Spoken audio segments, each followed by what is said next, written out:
시청자 여러분 안녕하십니까? 헬로티비 대구 경북 뉴스입니다. 지역 경제를 받쳐주는 뿌리라고 할 수 있는 제조업이 흔들리고 있습니다. 대규모 산단이 가동률은 10년 만에 최악의 수준까지 떨어졌는데 앞으로의 경기 전망 역시 먹구름만 가득해 보입니다. 김선경 기자입니다. 대구 최대 산업단지인 성서공단입니다. 곳곳에 문을 닫았거나 임대를 내놓은 공장들이 눈에 띕니다. 성서공단의 올해 가동률은 69%로 전년보다 2% 정도 떨어졌습니다. 가동률이 70% 아래로 떨어진 건 지난 2009년 이후 10년 만입니다. 주력 업종인 자동차 부품과 기계 산업 등이 부진하면서 상황은 더욱 악화됐습니다. 이렇게 경기가 안 좋다 보니까 사실 설비 투자에서부터 생산량 증가라든가 이런 것들이 없다 보니까 사실 가공하고 싶어도 할 수 있는 물량이 없다 보니까 그래서 어려운 거죠. 제3산단 역시 가동률이 60%대에 머무는 등 지역 제조업이 고전을 면치 못하고 있습니다. 지난 상반기 영업이익이 목표를 넘어섰냐는 질문에는 그렇지 못했다는 업체가 절반을 넘었습니다. 자금 사정도 좋지 않아 기업 어음부도액은 1년 전보다 55%나 늘었습니다. 전반적인 완제품 제조업 자체가 이제 경기 불황을 겪고 있고요.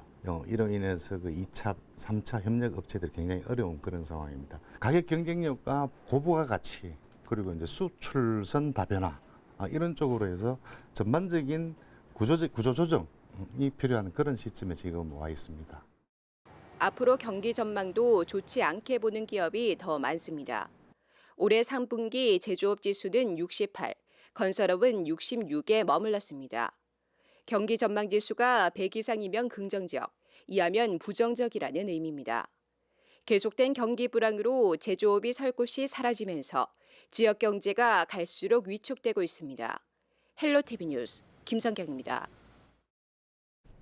가뜩이나 어려운 상황에 일본까지 거들고 나섰죠. 반도체 품목 수출 규제와 화이트리스트 배제 조치로 대구 경북 경제에도 타격이 만만치 않을 것으로 보입니다. 벌써 매출이 떨어지는 등 가시적인 피해가 나타나는 업체도 있는데요. 박은경 기자가 취재했습니다. 반도체 공정에 쓰이는 불화수소의 양을 측정하는 계측기 생산업체입니다. 일본의 수출 규제로 대기업의 반도체 생산에 차질이 생기면서 덩달아 매출이 반토막 났습니다.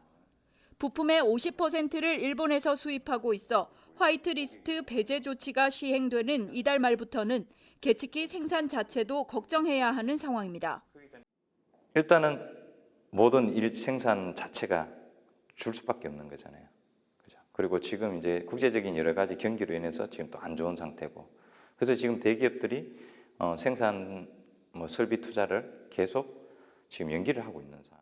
대구 경북에서 일본 수입 의존도가 50% 이상인 품목은 43개입니다.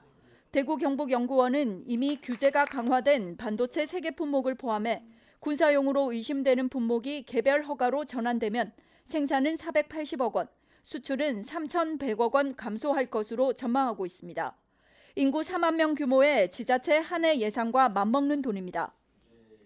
정밀 기계 부분이 수치 제어하는 이제 기계 분야 같은 경우는 예를 들어서 이것은 일본 의존도도 높고 대체하기도 상당히 어려운 분야로 이렇게 되겠습니다. 이런 부분 같은 경우는 단기간에 1년 아니라 2000년대 들어 제조업 부진을 면치 못하고 있는 대구 경북.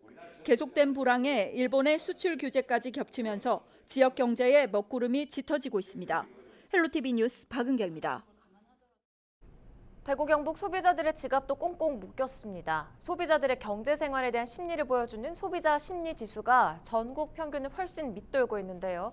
이렇다 보니 휴가철 특수도 기대하기 어려운 상황입니다. 김신혜 기자가 취재했습니다. 소비자 심리 지수는 소비자들의 경제 생활에 대한 심리를 보여주는 지표로 매달 한국은행에서 통계를 내고 있습니다. 지수가 100을 넘으면 앞으로 생활 형편이나 경기가 좋아질 거라 생각하는 사람이 많다는 의미고 100 미만이면 그 반대를 뜻합니다. 올해 대구 경북 소비자 심리 지수를 보면 매달 전국 평균을 밑돌았고 기준치인 100에도 미치지 못했습니다. 특히 지난달 소비자 심리 지수는 2017년 1월 이후 가장 낮은 지수를 기록했습니다. 그만큼 대구 경북 소비자들이 경제 상황에 불안을 느낀다고 볼 수 있습니다. 2017년부터 사실상 그 지역 경기 전체가 하강 국면에 있습니다. 이게 안 좋아지는 그런 상황인데 최근 들어가지고 뭐 일본의 그 무역 보복이라든가 그 미중 무역 분쟁 그리고 국내 제조업이나 또 국내 그 경제 상황이 안 좋은 그런 것들을 소비자들이 인식을 하면서 가게의 어떤 소비 심리를 자극을 하면서 굉장히 이게 소비를 줄이는 그런 형국으로 지금 가고 있습니다. 이렇다 보니 휴가철 특수도 기대하기 어려운 상황. 매년 휴가철이 되면 많은 관광객들이 찾는 안동 찜닭골목도 발길이 뚝 끊겼습니다. 가게는 텅 비어 있고 음식을 준비하는 주인만 눈에 띕니다. 심각하다고 보셔야지. 지금 이때쯤 되면은 여기에 굉장히 많아요. 찾아오시는 분들이 여기가 모이는 곳이잖아요. 그러는데 지금 이렇게 밖에 보시다시피 거의 없어요. 그러는데 또 내년부터 더 심하다는 소리를 들을 때마다 더 철렁하죠. 여름철 대표적인 관광지인 해수욕장도 상황은 마찬가지입니다. 해수욕장을 찾는 사람들이 부쩍 줄었습니다.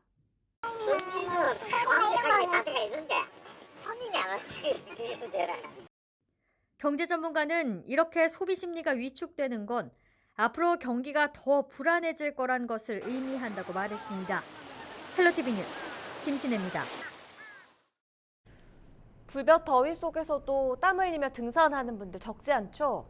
정상에 올라 내려다보는 쾌감, 그 맛을 산에 오른다고들 하시는데 요즘처럼 더울 때는 자칫 큰 화를 당할 수 있습니다. 장진철 기자입니다.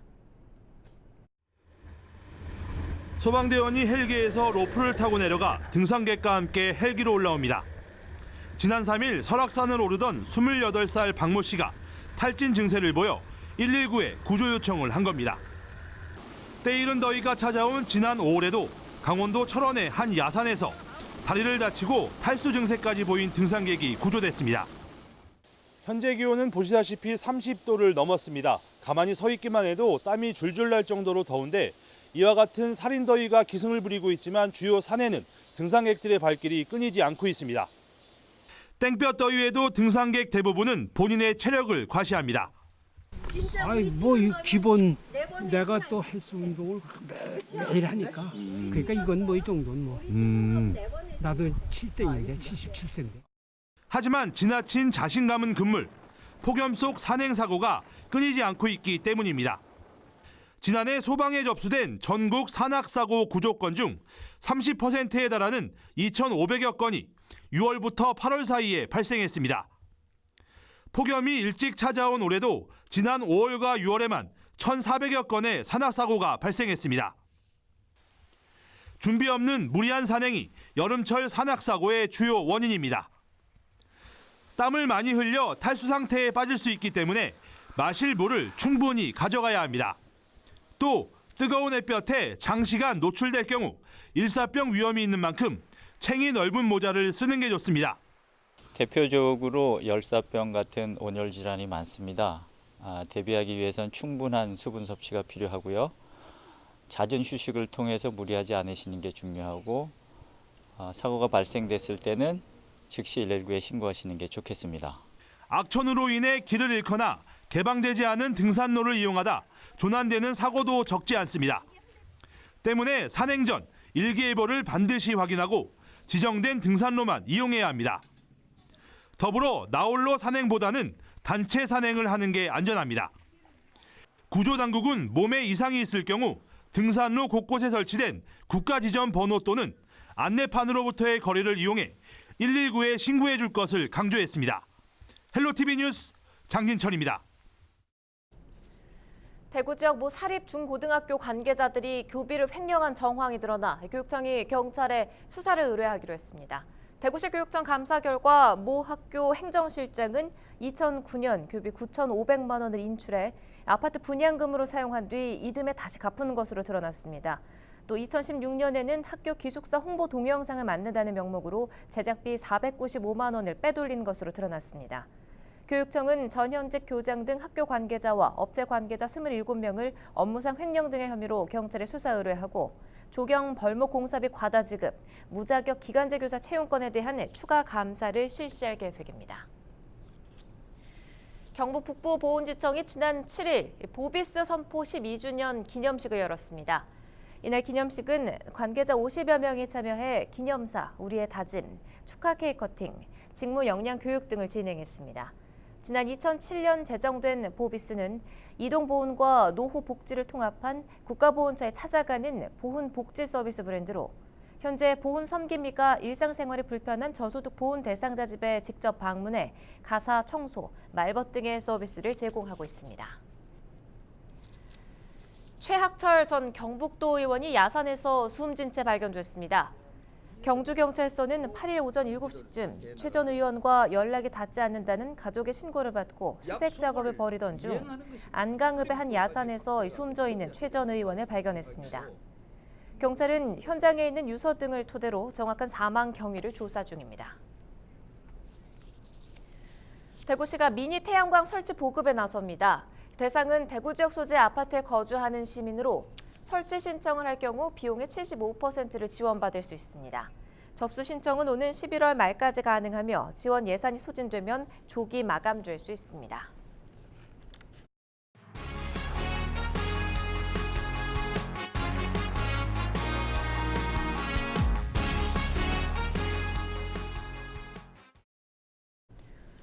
일본 수출 규제에 대응하는 노 재팬 운동이 열기를 더해가고 있는데요. 일제시대 일본식 건물과 생활 양식이 남아있는 구룡포 일본인 가옥거리도 된서리를 피하지 못하고 있습니다. 윤경보 기자가 보도합니다. 포항 구룡포의 일본인 가옥거리. 일제강점기 때 일본인들이 이주해 조성된 곳으로 휴가철마다 관광객들의 발길이 꾸준히 이어지는 곳입니다. 하지만 최근 들어선 관광객 구경이 어려워졌습니다. 일본 수출 규제 등으로 반일 감정이 급속도로 확산되면서 일본 불매운동 등과 맞물려 일본인 가옥거리가 된서리를 맞은 겁니다. 구경하고 사람들이 벅적벅적 그래야 되는데 올해는 이렇게 그런 게 잘 없어요.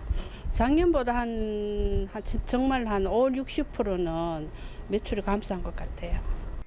일본 전통 의상을 대여해주는 곳에는 아예 한일 관계 악화로 일본 의상은 입히지 않습니다라는 문구가 붙어 있습니다. 일본식 식당은 문을 닫았거나 영업을 하더라도 손님들이 거의 없어 사실상 개점 휴업 상태입니다. 주변에도 불똥이 튀어 인근 수산물 식당까지도 매출이 떨어지는 등 덩달아 피해를 보고 있습니다. 8월 첫째 주 같으면 엄청나게 손님 많은데 올해는 한 반이 아웃다고 보면 돼요. 한 반. 매출이 반이 줄었어요. 반면 일본인 가옥거리와 더불어 구룡포 일대의 명소로 꼽히는 과메기 문화관에는 관광객들로 북적여 대조를 이룹니다. 또 지난 주말 구룡포 해수욕장에는 10,000명이 넘는 피서객들이 몰렸습니다. 결국 구룡포를 찾은 관광객들에게 일본인 가옥거리가 외면당하고 있는 겁니다. 이에 대해 일부 관광객들은 반일 감정의 확산으로 애꿎은 소상공인들까지 타격을 받는 걸 우려하기도 합니다. 여기 가게는 저희 나라 분들이 운영하시더라고요. 근데 보니까 사람 너무 없어가지고 문도 막 많이 안 열고 이래가지고 그런 부분에서는 조금 마음이 아프긴 하네요.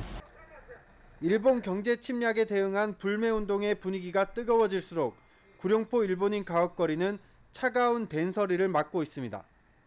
HCN 뉴스 윤경보입니다. 경상북도가 16일부터 10월 말일까지 도내 만 19세 이상 성인을 대상으로 2019년 지역 사회 건강 조사를 실시합니다. 조사 대상은 사전에 표본각으로 선정된 가구원 중 만 19세 이상 성인으로 흡연, 음주, 식생활 등의 건강 행태와 만성질환 이환 등 230여 개의 설문 문항과 혈압 측정 조사를 시행합니다. 조사 방법은 조사원이 조사원증을 폐용하고 선정된 조사 가구를 방문해 1:1 면접 조사 방식으로 진행됩니다. 전국 최대 규모 유소년 축구 대회인 경주 화랑대기가 8일부터 12일간의 열전에 들어갑니다. 올해로 17번째를 맞은 이번 대회에는 전국 122개 학교, 133개 클럽에서 만여 명의 선수단이 참가해 리그를 펼칩니다. 경주시는 폭염에 대비해 낮 12시부터 오후 4시까지는 경기를 배제하고 경기 시작 시간을 오전 8시 30분과 오후 4시 30분으로 변경했습니다. U12 경기는 오후 야간 위주로 진행하고 경기 도중 물을 마실 수 있는 쿨링 브레이크 시간을 보장하는 등 선수 안전에 만전을 기할 예정입니다. 낙동강 중상류 구간 7곡 지점에 올해 첫 조류 경보가 떴습니다. 시기는 지난해와 같습니다. 7곡 구간에서 유해 남조류 세포수가 지난달 29일 1ml당 1,367셀, 5일에는 5,385셀이 출현하면서 조류 경보제 관심 단계 기준을 초과했습니다. 대구환경청은 7월 중순 태풍 다나스의 영향으로 잠시 잠잠했다가 7월 말 폭염이 다시 시작되면서 유해 남조류 증식에 유리한 조건이 형성된 것으로 분석했습니다. 영천시가 지난 3월과 4월 이상 저온으로 피해를 입은 농가에 재해 복구비를 지급했습니다. 지급 규모는 14개 읍면동 789 농가로 농약대 6억 5천만 원, 생계비 5,500만 원 등 7억여 원입니다. 이번 저온 피해는 과수 개화기의 기온이 영하로 떨어져 과수꽃 암술이 동해를 입은 부분입니다. 작목별로는 복숭아가 125헥타르, 자두 74헥타르, 배 61헥타르 등 모두 292헥타르가 피해를 입었습니다. 대구 난임 인구가 9천 명을 앞두고 있습니다. 대구 여성가족재단은 지난해 대구 지역 난임 인구는 8,894명으로 10년 전보다 30% 가까이 늘었다고 밝혔습니다. 특히 남성 난임 인구가 30%를 차지하면서 10년 사이 3배 가까이 급증했다고 분석했습니다. 난임의 원인으로는 10년 전엔 원인 불명이 가장 높았으나 지난해의 경우 초산 연령이 높아짐에 따른 난소 기능 저하가 37%를 차지했습니다. 10년이 넘었거나 파손된 소화기는 대형 폐기물로 배출할 수 있게 됐습니다. 대구 동구는 폐소화기를 직접 소방서에 가져가서 처리했던 불편함을 덜기 위해 폐기물 관리에 관한 조례를 개정했습니다. 주민들이 구매한 납부 필증을 폐소화기에 부착해 내놓으면 위탁 처리업체가 방문해서 수거합니다. 문경세제 야외 공연장에 비가림막을 설치하는 등 노후시설이 정비됐습니다. 문경시는 예산 3억 5천만 원을 들여 비가림막 설치와 바닥 미끄럼 방지 공사, 장애인 경사로 설치, 옥상 바닥 방수 공사 등을 완료했습니다. 지난 2000년에 설치된 야외 공연장이 노후되면서 행사를 진행할 때 공연자와 관람객들이 불편을 겪어왔습니다. 문경시는 이달 안에 야외 공연장 앞에 공원과 광장 조성도 마무리할 계획입니다. 내년부터 대구 지역 모든 유치원들이 온라인으로 원활을 모집 선발합니다.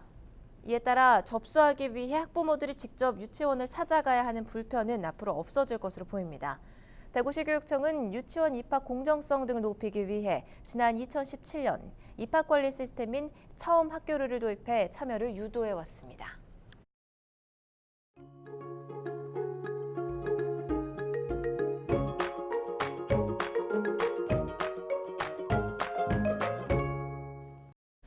절기상 입추입니다. 가을의 시작을 알리는 절기인데 날이 많이 덥죠. 전국적으로 폭염특보도 확대 강화되고 있습니다. 자세한 날씨입니다.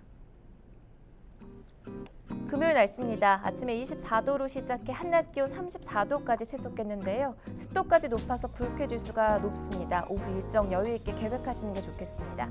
전국 대부분 지역에 폭염특보가 내려져 있습니다. 열사병과 탈진 등의 온열 질환 위험성이 큰 만큼 볕이 강한 오후 2시에서 5시 사이 노약자나 어린이는 외출 자제하시고요. 항상 수분 섭취를 충분히 해주시기 바랍니다.